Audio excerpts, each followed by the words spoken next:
Innal hamdalillah nahmaduhu wa nasta'inuhu wa nastaghfiruh wa na'udzu billahi min shururi anfusina wa sayyiati a'malina.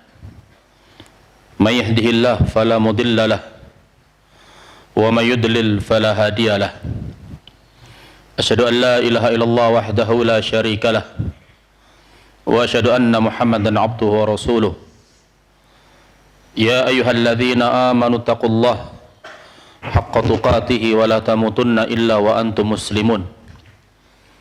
Ya ayyuhan nasu taqu rabbakumul ladzi khalaqakum min nafsin wahidah wa khalaqa minha zawjaha wa batha minhuma rijalan katsiran wa nisaa'a wattaqullaha alladzi tasaaluna bihi wal arham innallaha kana 'alaikum raqiba.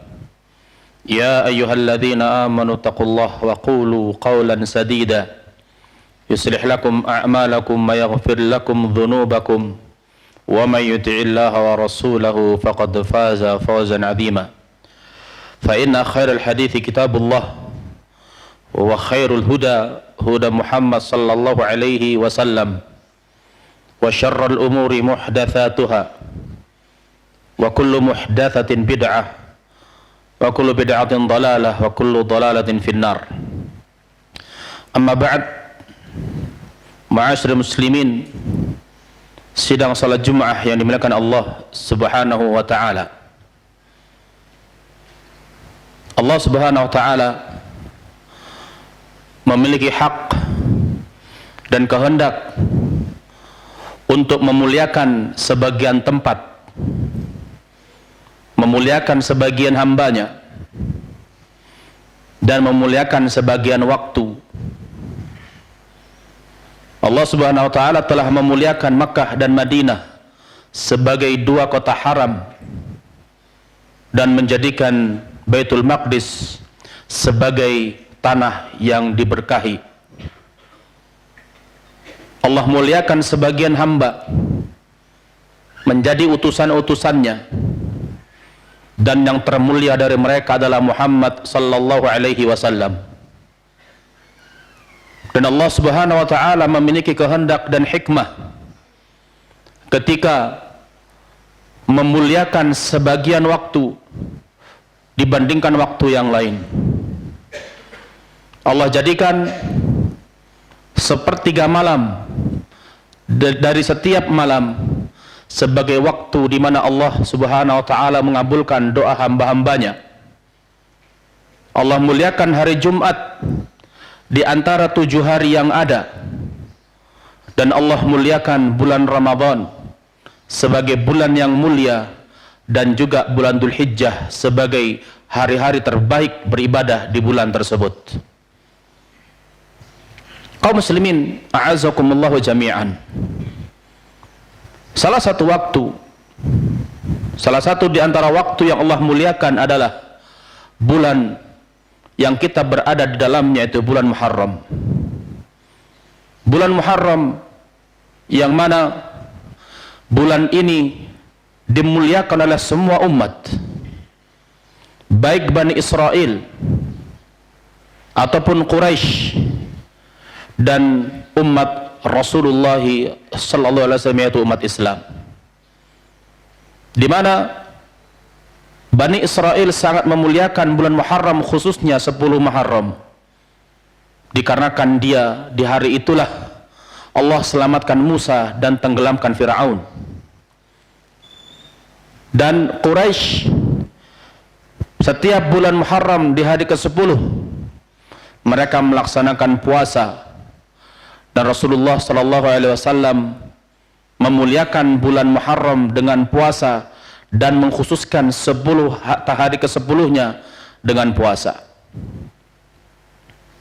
Sehingga bulan Muharram merupakan salah satu dari bulan-bulan yang Allah muliakan, karena dia adalah salah satu dari bulan-bulan haram. Allah Subhanahu wa taala menjadikan bulan Muharram salah satu dari bulan-bulan haram. Allah berfirman, inna iddatasy syuhuri 'indallahi 12 syahran fi kitabillah yauma khalaqas samawati wal arda minha arba'atun hurum Sesungguhnya Allah Subhanahu wa taala telah menciptakan langit dan bumi. Ketika Allah Subhanahu wa taala menciptakan langit dan bumi, dan di antara waktu-waktu yang Allah ciptakan ada 4 bulan. Inna iddatas syuhur, sesungguhnya jumlah bulan di sisi Allah ada 12 bulan. Di mana 12 bulan itulah Allah ciptakan langit dan bumi. Dan di antara 12 bulan itu ada 4 bulan haram. Dan Rasulullah SAW menyebutkan bahwa 4 bulan haram itu 3 datang dengan berturut-turut, yaitu Dzulqa'dah, Dzulhijjah dan Muharram, dan satunya terpisah yaitu bulan Rajab. Kaum muslimin sedang salat Jumat yang dimuliakan Allah Subhanahu wa taala. Seorang sahabat Abu Musa al-Asy'ari radhiyallahu anhu, dia menulis surat kepada Umar bin Khattab sebagai khalifah saat itu. Dia menulis yang mana isi surat Abu Musa kepada Umar radhiyallahu anhu adalah bahwa telah datang kepada kita surat-surat, namun tidak diketahui kapan surat itu ditulis dan datang. Maka Umar radhiyallahu anhu mengumpulkan beberapa sahabat untuk menentukan penentuan waktu dalam agama Islam. Maka bermusyawarahlah para sahabat, kapan kita memulai menentukan tahun. Di antara para sahabat ada yang memberikan usulan agar dihitung dari lahir Nabi SAW. Di antara mereka ada yang berpendapat agar dihitung dari Rasulullah diutus menjadi seorang Rasul. Dan kemudian sepakatlah para sahabat bahwa dimulainya tahun dalam Islam dari hijrahnya Rasulullah SAW dari Mekah ke Madinah, dan awal beliau datang ke Madinah. Karena saat itulah Allah Subhanahu wa taala memberikan agama Islam kejayaan dan kekuatan, sehingga dijadikan sebagai awal dari tahun-tahun Islam. Kemudian mereka juga bermusyawarah dari bulan apa dimulai tahun tersebut. Terjadi perbedaan pendapat di antara para sahabat. Ada yang mengusulkan bulan Ramadan, ada yang mengusulkan bulan Rabiul Awal. Maka bersepakatlah Umar, Uthman dan Ali radhiyallahu anhum ajma'in agar awal dari tahun Islam dimulai dari bulan Muharram. Karena bulan Muharram berdekatan dengan bulan Dzulhijjah, di mana manusia setelah melaksanakan ibadah haji mereka pulang dari Mekah di bulan Muharram. Dan agar tahun-tahun Islam atau bulan-bulan dalam Islam diawali dengan bulan haram dan diakhiri dengan bulan haram. Kaum muslimin a'azakumullah jami'an, walaupun bulan Muharram adalah bulan yang mulia, karena Rasulullah SAW dalam banyak hadis menyebutkan bahwasanya bulan Muharram adalah bulan yang mulia. Bahkan Rasulullah SAW menyandarkan atau menisbatkan bulan Muharram kepada Allah, yaitu Syahrullahil Muharram. Ketika beliau ditanya salat apa yang terbaik, maka Nabi mengatakan salatun fi jawfil lail, salat di pertengahan malam. Dan puasa apa yang terbaik, maka beliau menjawab saumu syahrillahil muharram, puasa di bulan Allah yaitu bulan Muharram. Sehingga ikhwani a'azzakumullah, sidang salat Jumat yang dimuliakan Allah Subhanahu wa taala, ketika bulan Muharram adalah bulan yang mulia, namun kita sebagai umat Rasulullah SAW tidak diperkenankan untuk melakukan perkara-perkara dalam Islam di bulan Muharram yang tidak dicontohkan dan dituntunkan oleh Rasulullah SAW. Kalau seandainya kita ingin memuliakan dan menghormati bulan Muharram yang mana dia sebagai bulan Allah, maka hendaklah kita melihat bagaimana Rasulullah SAW mengajarkan kepada kita cara menghormati dan mengagungkan bulan Muharram. Maka Rasulullah SAW sejak beliau di Mekah telah melaksanakan puasa di bulan Muharram. Itu menunjukkan puasa Muharram adalah sebuah amalan, sebuah ibadah yang dilakukan sebelum Rasulullah hijrah ke Madinah. Karena puasa itu biasa dilaksanakan oleh orang-orang musyrikin. Dan kemudian Nabi pun mengikutinya. Dan ketika Rasulullah SAW datang ke Madinah, maka beliau mewajibkan untuk dilaksanakan puasa 10 Muharram. Sampai kemudian datang syariat perintah dari Allah Subhanahu wa taala untuk berpuasa di bulan Ramadan, maka puasa wajib yang tadinya 10 Muharram diganti dengan puasa Ramadan. Dan puasa 10 Muharram atau Asyura diganti dengan hukum sunnah. Ketika Rasulullah SAW di Madinah dan melihat orang-orang Yahudi, mereka juga berpuasa sepertinya orang-orang Quraisy berpuasa. Maka kemudian Nabi bertanya, kenapa kalian puasa di hari ini? Karena hari ini adalah hari di mana Allah Subhanahu wa taala menyelamatkan Musa dari kejaran Firaun. Maka kami berpuasa sebagai rasa syukur kepada Allah Subhanahu wa taala. Dan puasa ini juga dilaksanakan oleh Musa alaihissalam.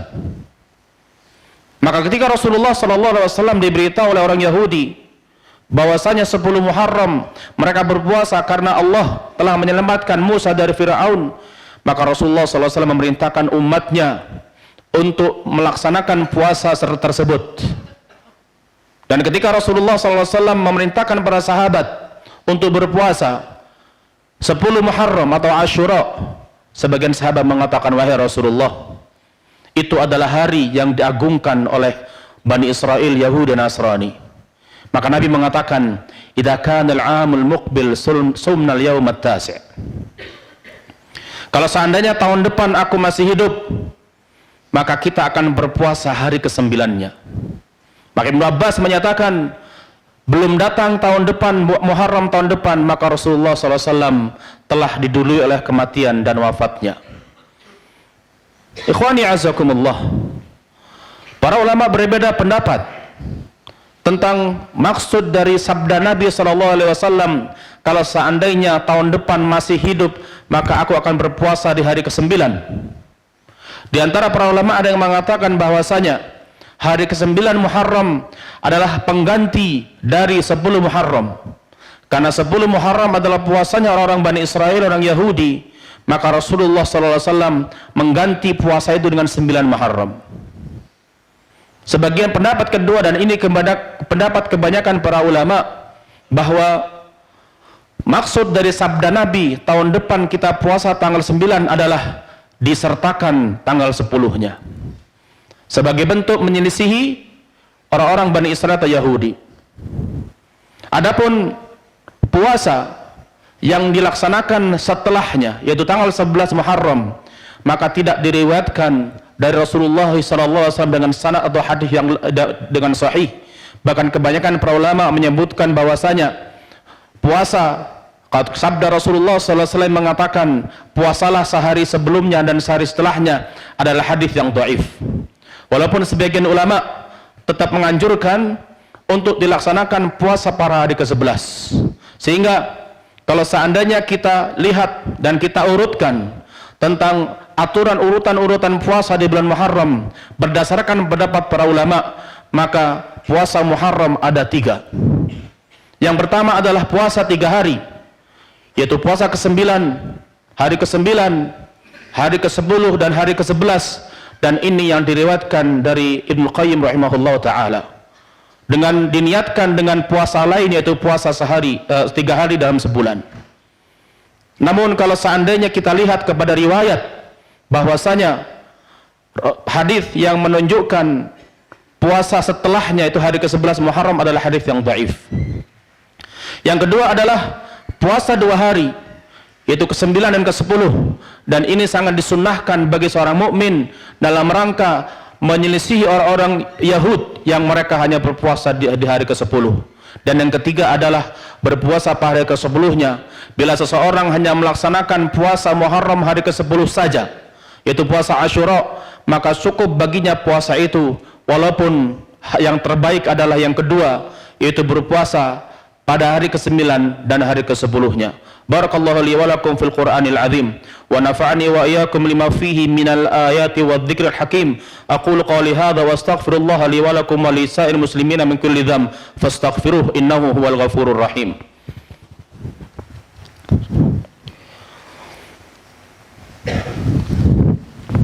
Alhamdulillah nahmaduhu wa nasta'inu wa nastaghfiruh wa na'udzu billahi min syururi anfusina wa sayyiati a'malina.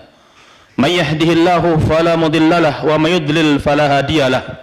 Asyhadu an la ilaha illallah wahdahu la syarika lahu wa asyhadu anna nabiyyana Muhammadan abduhu wa rasuluh sallallahu alaihi wa ala alihi wa ashabihi wa sahbihi wa man tabi'ahum bi ihsan ila yaumiddin, amma ba'd. Kaum muslimin sedang salat Jumat yang dimuliakan Allah Subhanahu wa taala. Yang disunnahkan oleh Rasulullah sallallahu alaihi wasallam di bulan Muharram adalah dengan melaksanakan ibadah puasa. Kalau seorang ingin menambah lebih dari tanggal 9 dan 10, maka kebanyakan para ulama membolehkan memperbanyak puasa di bulan Muharram berdasarkan sabda Rasulullah yang tadi, puasa yang terbaik adalah puasa di bulan Allah Muharram. Itulah yang diajarkan oleh Rasulullah sallallahu alaihi wasallam, sehingga kita sebagai pengikut sunnah Nabi SAW tidak dibolehkan untuk melaksanakan perkara-perkara yang tidak pernah dicontohkan dan dituntunkan oleh Nabi SAW, karena itu merupakan salah satu dari karakter dan ciri-ciri ahlul bid'ah, yang mana mereka selalu menyelisih sunnah Rasulullah SAW. Sehingga kalau seandainya kita perhatikan bulan Muharram ini, banyak bid'ah-bid'ah, keyakinan-keyakinan, amalan-amalan yang jauh dari tuntunan Rasulullah sallallahu alaihi wasallam dan tuntunan para sahabatnya. Di antara mereka ada yang meyakini bahwasanya bulan Muharram adalah bulan kesedihan, yaitu orang-orang Syiah, yang mana mereka meyakini bahwasanya bulan Muharram bulan terbunuhnya Husain bin Ali radhiyallahu anhu, yang mana kemudian hari itu, yaitu hari Asyura atau 10 Muharram, dijadikan sebagai hari kesedihan oleh orang-orang Rafidah Syiah, sehingga mereka pada hari 10 Muharram atau hari Asyura mereka memukul-mukul wajah mereka, merobek-robek baju mereka, bahkan melukai badan mereka sebagai bentuk kesedihan atas meninggalnya atau wafatnya Husain bin Ali radhiyallahu anhu. Ahlussunnah meyakini bahwasanya terbunuhnya Husain bin Ali merupakan satu musibah. Dia adalah cucu Rasulullah sallallahu alaihi wasallam, pemimpin para pemuda di surga. Namun terbunuhnya Husain merupakan sebuah nikmat untuk dia, karena dia mati dalam keadaan syahid. Walaupun terbunuhnya Husain bin Ali sebagai sebuah musibah, namun seorang mukmin dilarang untuk melaksanakan perkara-perkara yang berlebihan, sehingga orang-orang yang mengatakan bahwasanya hari kesedihan 10 Muharram dengan terbunuhnya Husain, dengan memukul-mukul wajah, melukai badan, itu jauh dari tuntunan Rasulullah sallallahu alaihi wasallam. Karena dalam sebuah hadis Nabi mengatakan, laisa minna man darabal khudud wa syaqqal juyub wa da'a bid'awal jahiliyah. Bukan termasuk dari pengikut kami orang-orang yang memukul-mukul wajah, merobek-robek baju dan berteriak-teriak dengan panggilan-panggilan jahiliyah. Kaum muslimin azakumullah, di antara keyakinan atau bid'ah yang terjadi di tengah umat Islam adalah 10 Muharram dijadikan sebagai hari kebahagiaan, yaitu yang dilaksanakan oleh orang Nasibiyah, yang mereka adalah orang-orang yang benci kepada Ali bin Abi Thalib khususnya, sehingga matinya Husain radhiyallahu anhu sebagai hari kebahagiaan bagi mereka. Ini pun juga sebuah bid'ah. Di antara kaum muslimin ada yang meyakini bahwasanya bulan Muharram adalah bulan sedekah khusus. 10 Muharram adalah hari anak yatim, dengan membuat hadis-hadis yang palsu menunjukkan keutamaan memberikan sedekah kepada anak yatim, atau mengusap kepala anak yatim, ini semua adalah amalan-amalan yang jauh dari ajaran dan tuntunan Rasulullah SAW. Dan di antara kaum muslimin ada yang menjadikan bulan Muharram sebagai hari sial, sebagai bulan sial, sehingga mereka sangat takut untuk melaksanakan perkara-perkara di bulan Muharram seperti menikah. Bahkan dijadikan bulan tersebut sebagai bulan keramat atau yang terkenal dengan malam 1 Syuro.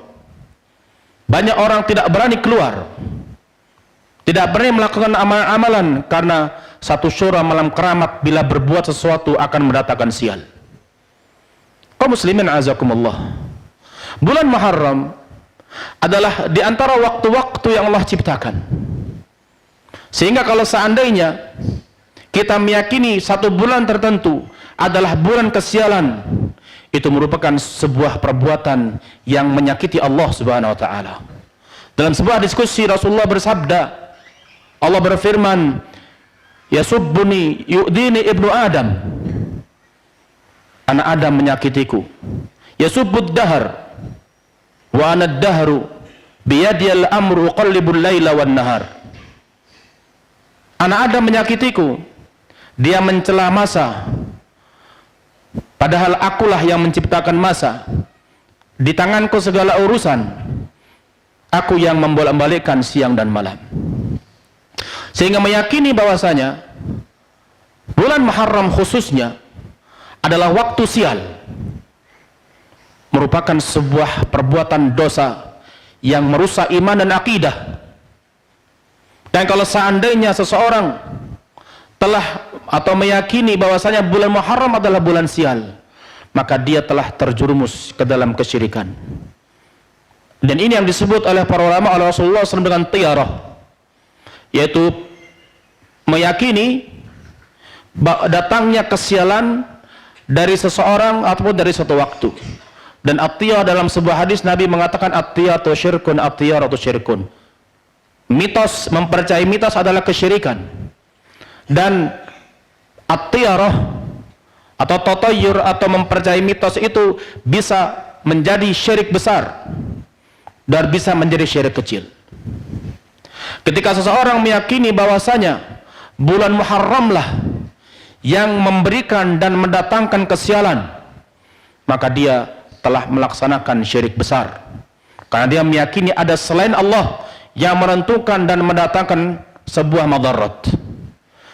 Namun apabila seseorang meyakini bahwasanya Allah yang memberikan madarat, yang menciptakan madarat, dari Allah lah madarat, namun madarat itu melalui bulan Muharram, dan tidak ada keterangan satupun dari hadis Nabi SAW ataupun dari Allah bahwasanya bulan Muharram adalah bulan kesialan, maka dia telah melakukan syirik kecil.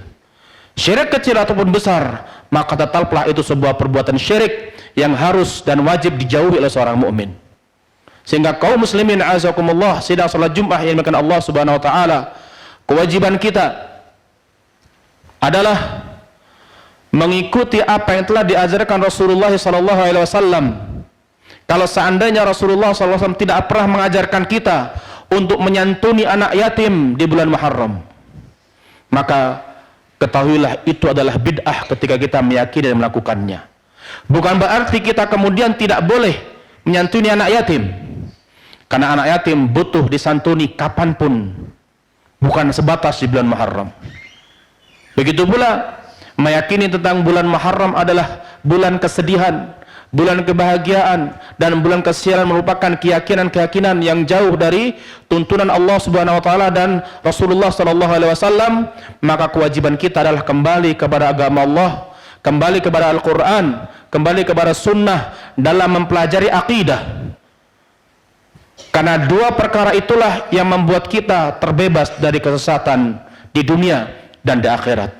Innallaha wa malaikatahu yusholluna 'alan nabi يا أيها الذين آمنوا صلوا عليه وسلموا تسليما اللهم صل على محمد وعلى آل محمد كما صليت على إبراهيم وبارك على محمد وعلى آل محمد كما باركت على إبراهيم إنك حميد مجيد وارض اللهم عن الخلفاء الراشدين أبي بكر وعمر وعثمان وعلي وعنا معهم بمنك وكرمك يا أكرم الأكرمين اللهم إنا نسألك الخير كله عاجله وآجله ما علمنا منه وما لم نعلم ونعوذ بك من الشر كله عاجله وآجله ما علمنا منه وما لم نعلم اللهم آت نفوسنا تقواها وزكها أنت خير من زكاها أنت وليها ومولاها اللهم إنا نسألك الجنة وما قرب إليها من قول وعمل ونعوذ بك من النار وما قرب إليها من قول وعمل ربنا ظلمنا أنفسنا وإن لم تغفر لنا وترحمنا لنكونن من الخاسرين اللهم وفق ولي أمرنا للعمل بكتابك وسنة نبيك محمد صلى الله عليه وسلم اللهم ارزقه البطانة الصالحة اللهم ارزقه البطانة الصالحة اللهم ارزق ولي أمرنا البطانة الصالحة يا رب العالمين ربنا آتنا في الدنيا حسنة وفي الآخرة حسنة وقنا عذاب النار وسبحان ربك رب العزة عما يصفون وسلام على المرسلين وآخر دعوانا أن الحمد لله رب العالمين وأقم الصلاة